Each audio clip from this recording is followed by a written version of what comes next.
What is food poisoning? Yes. Well, I suppose food poisoning is an infection of the gut. That's really what we're talking about. And generally, somebody will know when they have it if they get cramps in their stomach or in their intestines, or if they get diarrhea, or if they're vomiting. These are often the symptoms that somebody knows they have food poisoning when that happens. Right. Well, the immediate response is they feel very often very ill. They very often need to stay very close to the toilet because they never know when the next cramp is going to come and they have to go to the toilet. And also, some people will vomit quite a bit. So you often just immediately know it's food poisoning because there are very few other um, uh, infections that might have those symptoms.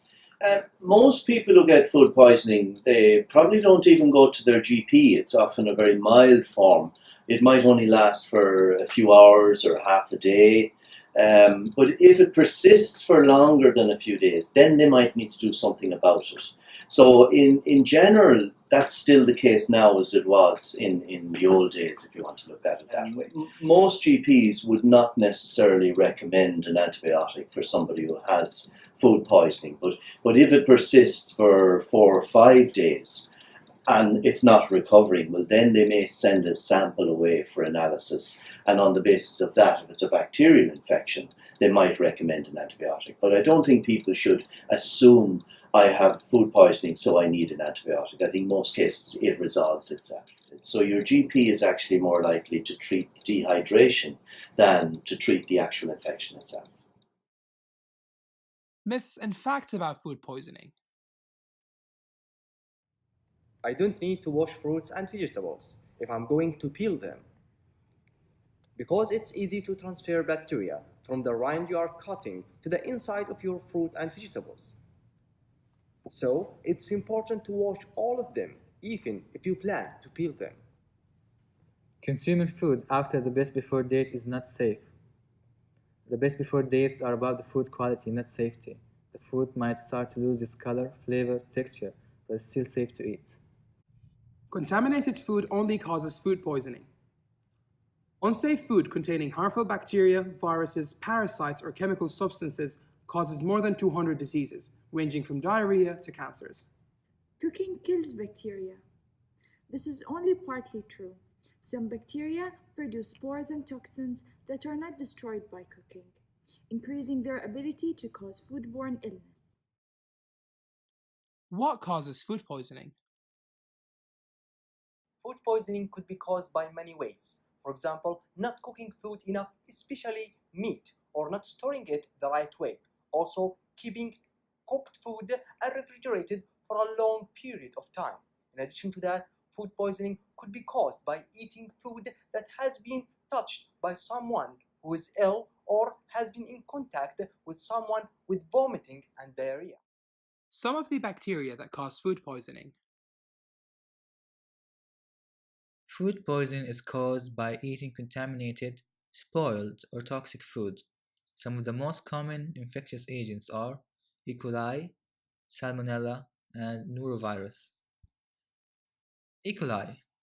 Most types of E. coli are harmless and do exist in the intestine, but some do make you sick. O157H7 is considered the worst. It results in bloody diarrhea and could lead to kidney failure or death. It spreads mainly by uncooked ground beef. Salmonella. Salmonella is frequently found in eggs, unpasteurized milk, and raw egg products. Salmonella is killed by cooking meats and pasteurization of milk. Most people get better between 4 to 7 days. However, it could cause more serious illness in older adults, infants, and people with chronic diseases. Norovirus. Noroviruses are the most common cause of stomach and intestinal infections. This virus can spread easily. People who have been affected by the virus can infect others by directly contaminating food or drinks, and can also spread by contact with an infected person. Statistics about food poisoning. According to statistics, almost 1 in every 10 people around the world fall ill after eating contaminated food, resulting in 600 million people hospitalized each year, of which 420,000 people dying. Most of these people picked up the infection from sit-down restaurants, followed by catering facility, and then home-cooked food. And the least of these people picked up the infection from schools and fast food restaurants. How to treat food poisoning.